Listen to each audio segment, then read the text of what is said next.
Olá para todos que acompanham o ABC da Notícia na Band News FM, nas redes sociais, no YouTube e no Spotify. Começando mais uma edição do programa que traduz o noticiário do dia a dia numa linguagem simples, acessível. Nossa missão aqui é ajudar você a entender melhor os fatos, as notícias do dia a dia nessa linguagem bem acessível. Hoje, cada vez mais, a informação está em todo lugar. Mas eu pergunto, será que a gente está entendendo tudo o que está sendo dito? Alexandre Sayad, fala sobre a nossa missão aqui, que eu estou discursando demais já. A nossa missão é explicar justamente o que a gente não entende. Eu acho que tem muita confusão no ar hoje, por isso que a gente está aqui. Hoje a gente vai tratar um tema super delicado e importante para o momento que o Brasil vive, né, Polly? Eu falo que esse programa aqui foi criado, acho que um pouco em causa própria, porque muitos dos temas que a gente propõe aqui, eu mesmo, assim, eu não entendo. E quando a gente mergulha em alguns assuntos, aí a gente passa também a entender junto com os nossos ouvintes. O nosso assunto hoje, gente, é desses que nos confundem. Afinal, qual o papel das Forças Armadas no Brasil, e especialmente nesta eleição? Hoje nós vamos fundo nesse tema. Eu quero lembrar que o ABC da Notícia tem o apoio da Unesco Mil Alliance e quero convidar você também para visitar o ABC da Notícia no Instagram, no TikTok e no Facebook. Todo dia tem conteúdo novo lá, simples, traduzido para você. Não deixe de conhecer o ABC nas redes sociais. E sobre os nossos convidados de hoje, Alê? Olha, a gente tem, eu e você, Polly, somos educadores e comunicadores. A gente vai ter mais 2 educadores especialistas aqui com a gente hoje. No fundo, vão se transformar em educadores aqui. O doutor Alberto Rolo, que é advogado, especialista em direito eleitoral, e Juliano Cortinhas, professor do Instituto de Relações Internacionais da Universidade de Brasília e que também coordena o grupo de pesquisa em segurança internacional.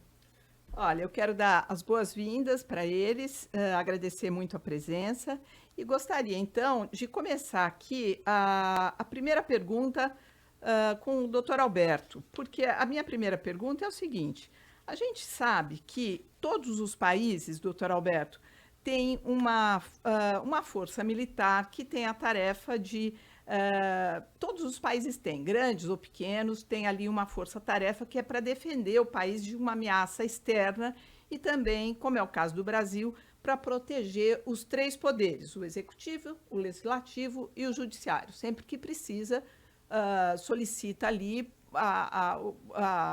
o exército para garantir ali a segurança desses poderes.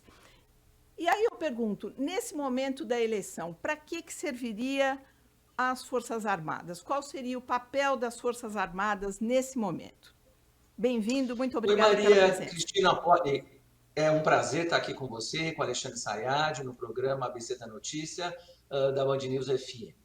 E você respondeu já uma boa parte da pergunta, né? O artigo 142 da Constituição fala expressamente qual é o papel das Forças Armadas no Brasil: defender a pátria, garantir o funcionamento dos poderes e, se for convocado por algum deles, atuar para garantir a ordem pública, né? Então, essa primeira parte você respondeu. Em relação às eleições, também é fácil, a gente já viu isso nas últimas eleições, ou desde a redemocratização, o TSE convoca, é um pedido do TSE, convoca as Forças Armadas para atuarem na logística e na segurança. Logística que a gente fala é no encaminhamento das urnas, né, no transporte das urnas. O Brasil é muito grande, tem lugares que, se não forem as Forças Armadas, com barcos, com helicóptero, com gente, né, treinada, preparada para andar nesses lugares, as urnas não chegam. E também na segurança, onde o TSE acha que pode existir algum tipo de instabilidade, o Exército é convocado para garantir que o eleitor possa ir às urnas com segurança. Então, nas eleições, é esse o papel, sempre foi, e é esse o papel que se espera das Forças Armadas também em 2022. Agora, professor Juliano, quais foram, na sua opinião, os sinais que a sociedade recebeu que causou insegurança com relação a esse papel das Forças Armadas? Bem-vindo, obrigada pela presença. Eu que agradeço, muito obrigado pelo convite, que me honra, e tenho certeza que vou aprender bastante com vocês durante essa nossa conversa. Bom, a primeira questão é que o próprio artigo 142, na minha opinião, ele vai além do que deveria, né? O processo de construção da nossa Constituição foi um processo em que os militares participaram ativamente, o que eu considero bastante prejudicial ao produto final. Os militares, né, conduziram eles mesmos o processo de abertura política depois da nossa ditadura, e uma das questões que eles impuseram durante esse controle, né, da abertura foi justamente participar das negociações, e isso levou a um artigo 142 bastante ruim. As Forças Armadas no mundo todo, né, e principalmente nas democracias ocidentais, elas têm como missão principal a defesa contra ameaças externas. Isso está no artigo 142. Mas a garantia dos poderes, não. Né? Por quê? Porque há forças específicas para isso no nosso país, as forças policiais, e há inclusive, no caso do Legislativo, né, uma polícia própria do Legislativo, e há outras forças de segurança que atuam domesticamente. Por que eu digo isso? Porque um bom exército, né, boas forças armadas, elas servem para aniquilar, para destruir o inimigo em caso de guerra. Elas não servem para proteger instituições e nem, idealmente, cumprem papéis de políticas sociais, como as nossas forças armadas cumprem. Né? Então, forças armadas competentes, boas, bem treinadas, veja, por exemplo, o que está acontecendo na Ucrânia e na Rússia. Né? Agora nós temos tido um avanço das tropas ucranianas no terreno, e elas estão combatendo e destruindo o inimigo. Então, essa é a função primordial das Forças Armadas. Há ainda no artigo 142 um outro absurdo, que é a questão da garantia da lei e da ordem. E quando a gente tem o número de policiais, de forças policiais que temos no Brasil, temos forças suficientes para garantir a lei e da ordem, para garantia da lei e da ordem, sem a utilização das Forças Armadas, que servem, digo de novo, né, para destruir, para aniquilar adversários. Então, esse é o meu primeiro ponto. O segundo ponto, que eu reputo importante, é o fato de que, mesmo tendo já um artigo 142 bastante abrangente, mais abrangente do que deveria, nos últimos anos, e principalmente desde a entrada de Bolsonaro no poder, as nossas Forças Armadas extrapolaram as funções que o doutor corretamente apontou, né, de logística e de segurança, né, que eu já acho, né, demasiadas, acho que estão distantes de serem o ideal, mas elas extrapolaram isso querendo fiscalizar o próprio processo eleitoral, o que é um absurdo completo. Você não cabe o papel de revisora das eleições, é isso que você está dizendo, né? Exatamente. Alexandre. Doutor Alberto, puxando o gancho que o professor Juliano trouxe para a gente aqui, eu acho muito interessante. Quer dizer, a Magna Carta é a palavra máxima do país, é a Constituição. Quando ela diz que o papel das Forças Armadas é harmonizar os poderes ou é defender a democracia, quais são as armadilhas que essas palavras, que têm um peso tão grande no caso do direito, podem trazer para a regulamentação do Exército ou do papel deles nas eleições, por exemplo? Olha, uma armadilha grande, né? Deixa eu só abrir um parênteses aqui, Alexandre, que eu não ouvi muito bem o que o professor Juliano falou, se eu não quero parecer doido de ficar repetindo as mesmas coisas, né? Mas vamos lá, pela sua provocação.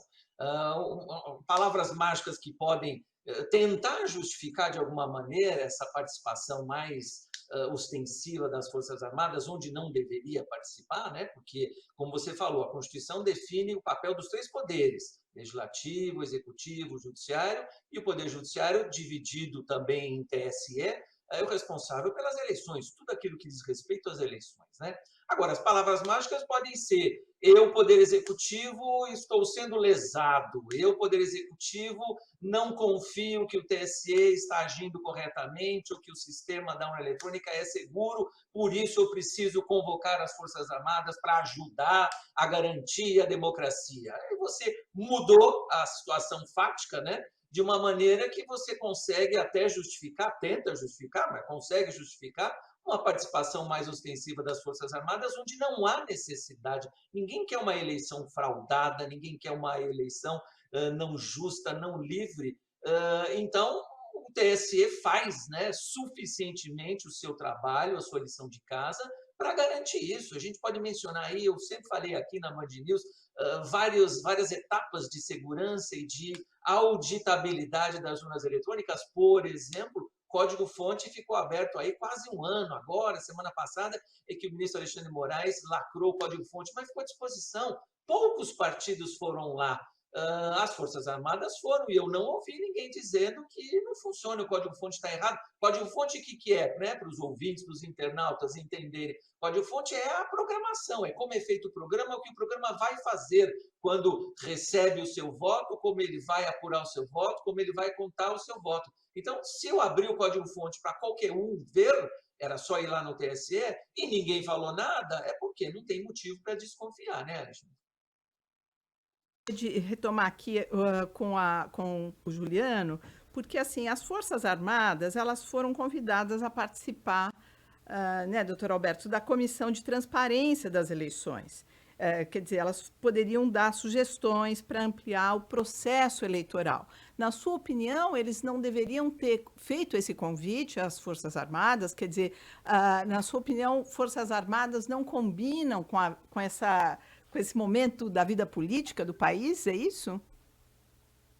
Bom, É exatamente não isso. deveria ter sido feito convite, não havia necessidade, não precisava. Agora, tanto que isso não aconteceu, vamos lembrar, a história das urnas eletrônicas no Brasil tem 26 anos. Ao longo desses 26 anos, não houve necessidade desse convite, mas por causa da situação política atual, né, com essas provocações, com esses apontamentos de fake news, coisas que não existem, invasão de hacker, né, quando a urna não está ligada na internet, isso a gente já falou várias vezes, por causa disso, então, talvez como uma maneira de trazer as Forças Armadas para participar da solução e não do problema, né, foi feito esse convite. Eu não acho que é ruim, mas não havia necessidade, porque não é papel das Forças Armadas, olha, a gente falou isso no começo do programa, não é papel das Forças Armadas fazer isso. Em algum momento surgiu a notícia de que as Forças Armadas fariam, né, uma apuração paralela. Ora, qualquer um de nós, você, Poli, o Alexandre, o professor Juliano, eu, podemos fazer a apuração paralela. Não precisa ser as Forças Armadas, qualquer um pode fazer, né? Então, talvez para melhorar esse tipo de ambiente institucional, foi feito esse convite e eu não acho ruim, só acho desnecessário. Juliano. Eu concordo bastante, né, com o doutor quando ele diz que o convite foi desnecessário. Eu até iria mais longe, eu acho ruim, acho que foi um erro grave do TSE, e até porque o TSE demonstra que não compreende para que servem nossas Forças Armadas, né? E essa é uma incompreensão do Estado brasileiro como um todo, né? E vejo, por exemplo, né, o último artigo que eu publiquei sobre o tema foi criticando justamente o governo do PT, que, na minha opinião, durante os seus anos, não impôs o chamado controle civil sobre as Forças Armadas no país, que é uma característica, um critério básico de todas as democracias do mundo, né? Os militares são o braço armado do Estado. E o braço armado do Estado não deve atuar em questões relacionadas com a política nacional. Nenhuma questão relacionada com a política nacional. Eles são os detentores das armas, portanto, eles impõem a força e não as ideias, e não o contraponto, que é o que caracteriza as democracias, né? Veja que a hierarquia é uma das principais bases da atuação das Forças Armadas, e deve ser. Para que uma Força Armada vença uma guerra, ela precisa ser bem hierarquizada. A política, por outro lado, é o ambiente do contraponto, da dialética, da troca de ideias, do embate de ideias, né? Então, não cabe a existência de ordem propriamente na política, cabe o contraponto, né? Então, a própria forma de atuação das Forças Armadas não combina com o ambiente democrático e, portanto, elas devem estar alijadas, devem estar separadas do processo eleitoral. Veja o que aconteceu, por exemplo, nos Estados Unidos, né, em que houve diversas denúncias, tentativas de denúncia, né, do Trump de fraudes, que houve, enfim, discussões, né, cada estado tem um sistema próprio de eleição. O que fizeram as Forças Armadas nesses processos? Nada. Fizeram aquilo que lhes cabe, nada. E isso foi extremamente importante para que mesmo diante de uma ameaça grave de ruptura institucional no 6 de janeiro, a democracia americana passou incólume, né? Não houve uma ameaça crível ao processo eleitoral e mesmo à posse do Joe Biden, porque as Forças Armadas se mantiveram distantes. Aqui no Brasil, como sabemos, né, há um amplo apoio das Forças Armadas ao governo Bolsonaro, porque elas fazem parte do governo Bolsonaro. Tivemos militares da ativa ocupando cargos no governo, tivemos mais de 6 mil militares ocupando cargos no governo, né? Então, isso, temos um comissionados. Exatamente. Temos um candidato à presidência que se apresenta como capitão e um candidato a vice-presidente que se apresenta como general, né? Então, isso associa as Forças Armadas a um lado da corrida eleitoral, e isso é muito grave. Elas devem estar longe desse processo, porque elas participam dele com um viés específico. A gente falava aqui como é diferente os ambientes, vamos dizer assim, para a política e para a vida dos militares. Na questão hierárquica, como não combinam os dois ambientes? Não era mais ou menos isso, não era, Alexandre? Isso, eu acho que são dois modelos de funcionamento institucional diferentes, né? Exatamente, que a política é o ambiente da negociação, da conversa, e os militares não combinariam nesse ambiente da política, porque eles têm uma questão da hierarquia, quer dizer, como dizia lá o general, o que um manda e o outro obedece. Seria isso. Concorda comigo, professor Juliano? Era isso o que o senhor falava, não era?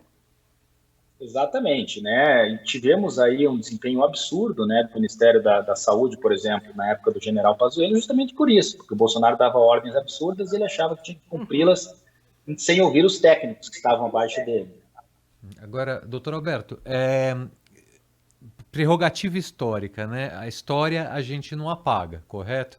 E a gente tem uma participação ativa das Forças Armadas na história recente do Brasil, do século passado, num golpe de Estado, num rompimento democrático de 1964. Quer dizer, esse peso histórico e essa falta, vamos dizer, de acompanhamento civil ou de fiscalização civil, como o professor Juliano traz, ele traz um lastro negativo também para as Forças Armadas nesse momento no Brasil? Quer dizer, um fardo que essa instituição carrega no Brasil contemporâneo de hoje? Alexandre, você toca num ponto interessante, né? Eu não vejo ambiente institucional para golpe, né? Não vejo isso. Eu vejo um presidente falando disso às vezes, um ou outro apoiador que levanta lá a placa fora STF, intervenção militar, mas eu acho que são manifestações pontuais, manifestações como qualquer um tem direito de expressão, né? Dependendo do limite disso, né, da extensão disso, não dizer que vai fechar o STF ou que os militares vão tomar conta, mas eu acho que não tem ambiente para golpe, não. Inclusive, nesses últimos dias, eu diria que não ouço mais as Forças Armadas, o mesmo Ministério da Defesa, o ministro da Defesa, pregarem qualquer tipo de maior intervenção nas eleições ou no TSE. Eu costumo falar, e falei isso aqui na Band News algumas vezes, né? Eu queria ver se o Ministério da Defesa fosse pedir lá para o TSE dar palpite nos caças que a Força Aérea tem que comprar, no submarino que a Marinha tem que construir, né? Então é a mesma coisa, quer dizer, deixar os militares darem palpite nas eleições não é o lugar deles. Mas eu não acho que a gente está nesse ambiente, não, apesar do presidente Bolsonaro vira e mexe falar disso e os seus apoiadores em algum momento também levantarem aquelas plaquinhas que a gente vê na televisão, né? Mas não vejo o ambiente, não. E aí, respondendo objetivamente, né? Tem história, como você falou, a história a gente não apaga, mas eu não acho que o momento que o Brasil vive hoje é igual. Eu não tinha nascido em 64, hein? Vou deixar bem claro isso, apesar dos cabelos brancos, mas a gente estuda, né? Então, eu acho que o momento do Brasil não é igual, tá bem diferente. Hoje as redes sociais, a internet permitem informações corretas, informações verdadeiras, as rádios, as televisões, a Band News faz o seu trabalho, leva informação correta, e eu não vejo, acho que ambiente para isso não, fora aqueles radicais de sempre, Alexandre. Outro dia eu vi um general dizendo o seguinte, que o militar, quando ele está fardado, ele tem que ser imparcial, que ele não pode opinar. Mas quando ele não está fardado, ou seja, quando ele está na reserva, ou já na vida civil, que ele pode participar da vida política do país. Em que medida, para vocês, a participação dos militares ela é possível? Porque o militar que vive nesse mundo hierárquico, ele leva isso consigo para sempre. Então, eu gostaria de ouvir um pouco vocês, porque a gente vê que tem vários militares da reserva que estão na vida política. Posso começar? Então vamos Pode. lá. Eu acho que Vai lá, você doutor. falou, Poli, quando está na ativa, não é papel ter participação política, inclusive o próprio Código Militar proíbe participação política e tem punição. A gente falou outro dia de militares que ficam expondo opiniões políticas nas redes sociais enquanto na ativa. Não poderia, teriam que ser punidos, né? Agora, lógico, como qualquer cidadão fora da carreira, tem todo o direito de dar palpite, tem todo o direito de querer um Brasil melhor e trabalhar para isso. A gente tem aí vários deputados, né, que são da carreira e foram eleitos. Eu acho que isso está perfeito, como qualquer cidadão brasileiro tem direito de fazer. Agora, enquanto na carreira, vamos voltar ao início do programa, tem o papel lá para fazer, que é o artigo 142 da Constituição. E aí não pode dar palpite, não pode querer dizer, colocar em dúvida o papel do TSE, por exemplo. Vou fazer apuração paralela porque eu não confio na apuração do TSE. Isso está fora de qualquer papel das Forças Armadas. Professor Juliano, sua opinião. Olha, nós temos exemplos, né, de democracias em que isso é possível, mas normalmente há a previsão de um tempo que eu chamaria até de descontaminação, vamos dizer assim, né? O militar que sai da carreira ativa tem que passar, por exemplo, nos Estados Unidos, 7 anos sem poder exercer cargos eletivos, né? Há algumas exceções, né? O atual, por exemplo, o secretário de Defesa dos Estados Unidos, né, não cumpriu essa etapa, mas para isso ele precisa de autorização expressa do Congresso, né? Então, esse tempo de ausência da política é um tempo que é extremamente necessário para o militar até repensar, enfim, o seu tempo de carreira, entrar no mundo civil, né, fazer esse processo, porque a carreira militar é uma carreira extremamente pesada, extremamente forte, né, no sentido de dominar até a forma de pensar das pessoas, né? De novo, o militar precisa, para cumprir as suas funções, cumprir ordens em um cenário de pressão total. Então, ele é treinado a vida inteira para isso. Agora, professor Juliano, eu quero aproveitar a sua presença aqui e tentar saber, ter uma informação preciosa aqui para a gente. Já que nós estamos aqui colocando na berlinda as Forças Armadas, eu gostaria de saber se o senhor você tem essa informação sobre as nossas Forças Armadas com relação ao contingente, porque eu não entendo nada de Forças Armadas. Eu queria saber se o número de homens que a gente tem das nossas Forças Armadas, o que significa, o que significa isso, para que serve esse número, se a gente está pronto para uma guerra versus os equipamentos que a gente tem, se essas pessoas estão preparadas. O que significa essa defesa que a gente tem por mar, por ar, por terra? Sabe, o que é isso que a gente tem aqui? Faz sentido essa defesa que a gente tem no Brasil?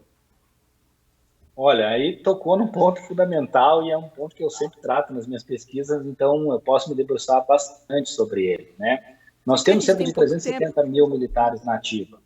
Vou tentar ser breve. Nós temos cerca de 370 mil militares na ativa e um Ministério da Defesa que tem cerca de 1.500 servidores. Tá? O Ministério da Defesa, em democracias ocidentais, é o órgão responsável por racionalizar o orçamento de defesa e por trazer interoperabilidade às forças, ou seja, fazer com que elas operem conjuntamente. Então, o Ministério da Defesa é o órgão de toda a democracia que é competente para passar para os militares as determinações políticas sobre as suas atuações, sobre as suas funções. É um órgão, portanto, que traz a palavra dos cidadãos democraticamente eleitos para ocupar os cargos, né, o presidente, no caso, aos militares. No Brasil, nosso Ministério da Defesa não cumpre essa função porque é extremamente fraco. Vou citar 2 exemplos de países. Reino Unido e França são países que têm cerca de 200 mil militares, no caso da França, portanto, quase metade do que os nossos. E no Reino Unido são 150 mil militares. Nesses 2 países, há 60 mil civis nos Ministérios da Defesa para organizarem orçamentos, compra de equipamentos, atuação das Forças Armadas, para determinar cenários futuros em que elas possam vir a atuar, ou seja, para organizar a política de defesa. Política, como a gente já falou antes, é uma questão civil e não militar. Os militares aplicam a defesa. Eles exercem a defesa nacional a partir das indicações e das decisões dos civis. Tá? Então, o nosso Ministério da Defesa está muito aquém do que existe em outros países. E a questão dos equipamentos é uma consequência disso. Né? Nós temos forças armadas muito grandes e muito mal equipadas que não prevaleceriam em guerra contra nenhum país de porte médio no mundo. Por quê? Porque não temos um órgão capaz, competente e com tamanho suficiente para impor um comportamento racional às nossas Forças Armadas. Quer dizer, a gente tem muita gente com equipamentos muito precários. Na verdade, a gente teve até amostras disso aí em alguns desfiles, tanque com, parecia uma Maria Fumaça, não sei o que e tal. Eu gostaria de ouvir o doutor Alberto, a sua opinião, porque o que a gente viu, eu acho que eu vejo até como um lado positivo toda essa confusão envolvendo as Forças Armadas, porque acabou fazendo a gente prestar atenção nas Forças Armadas, e a gente está conversando sobre isso agora, porque se não tivesse colocado as Forças Armadas no meio desse jogo, a gente não estaria falando sobre ela agora, ouvindo esses dados que eu nunca tinha ouvido, eu não tinha essa informação. Eu acho que, olhando por aí, eu acho que foi positivo tudo isso feito por esse atual governo. Qual a sua opinião, doutor Alberto? Com certeza, Poli. Olha, o professor Juliano está trazendo uma informação importante. Quer dizer, o Ministério da Defesa não cuida do seu próprio quintal, né? Imagina amanhã ou depois se a gente precisasse realmente utilizar as Forças Armadas para a defesa do Brasil, com essa deficiência, né, de equipamento, esse tipo de coisa.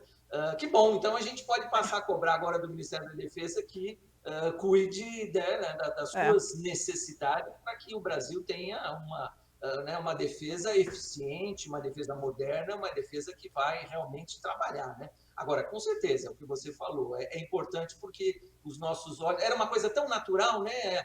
Eleição, cada um fazendo as suas coisas, o PSE fazia o trabalho dele, e a gente falava das Forças Armadas naquele momento, né? Da logística, da segurança, e não em outras coisas. E agora a gente está falando um pouco mais profundamente sobre esse assunto.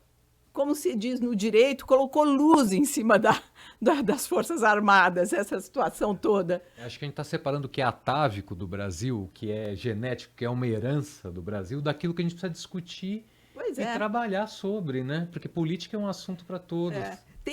Eu gostaria de saber do professor Juliano, tem algum lugar que a gente possa pesquisar, ver e ter um raio-x das Forças Armadas, ou ainda são informações ainda difíceis de saber? Porque pela lei de acesso à informação, a gente poderia obter essas informações. Mas tem algum lugar, algum atalho, professor Juliano? Olha, tem várias publicações que tratam do tema, né? Na academia nós já somos muitas pessoas pesquisando Forças Armadas. Eu mesmo, como eu citei antes, publiquei um artigo junto com uma colega de São Paulo chamada Marina Vitelli sobre o Ministério da Defesa na época dos governos do PT. Tenho também artigos publicados sobre comparativo de Forças Armadas. Já publiquei sobre a Marinha Brasileira, por exemplo. Temos pouquíssimos navios e muitos militares. Então, a academia está trabalhando esses temas. Né? Eu vou fazer o seguinte. Eu vou pegar essas informações todas e a gente vai colocar nas nossas redes sociais, porque muita gente pode se interessar. Eu acho assim, muito assim, É bem curioso, né? As pessoas podem querer saber por vários motivos. Então, a gente fica aí com essa lição de casa, de pegar essas informações e colocar nas nossas redes para o ouvinte que tiver interesse, tá certo? A gente vai encerrando hoje por aqui, uma conversa muito boa, bem esclarecedora. Nosso tempo chegou ao final. Eu quero agradecer a participação de hoje no programa do Dr. Alberto Rolo. Muito obrigada, doutor Alberto, especialista em direito eleitoral. Obrigada pela participação. Obrigada, Juliano Eu que Cortinhas. agradeço, Maria Cristina Poli, Alexandre Sayad, um abraço e é sempre bom estar aqui com vocês na Band News FM. Obrigada. Obrigada, Juliano Cortinhas, professor de Relações Internacionais, grande pesquisador. Obrigada pela presença. Muito obrigado a vocês, Alexandre e Maria Cristina. Um prazer conversar com vocês e com os ouvintes, com o doutor Rolo também. Aprendi muito, como esperava, desde o início. Muito obrigado. Obrigada. Agradeço você, Alê. Muito obrigada aqui pela ajuda e a parceria de sempre. Agradeço a Thalita Moreto pela colaboração nas redes sociais, pela Band News FM. O apoio operacional é da Júlia Maciel e a coordenação foi do Renan Suquevicius. Lembro que este programa tem o selo de qualidade da Unesco Mil Alliance. Eu sou Maria Cristina Poli e este foi o ABC da Notícia, que também pode ser ouvido pelo Spotify. E você nos encontra nas redes sociais. Tchau e até a próxima edição.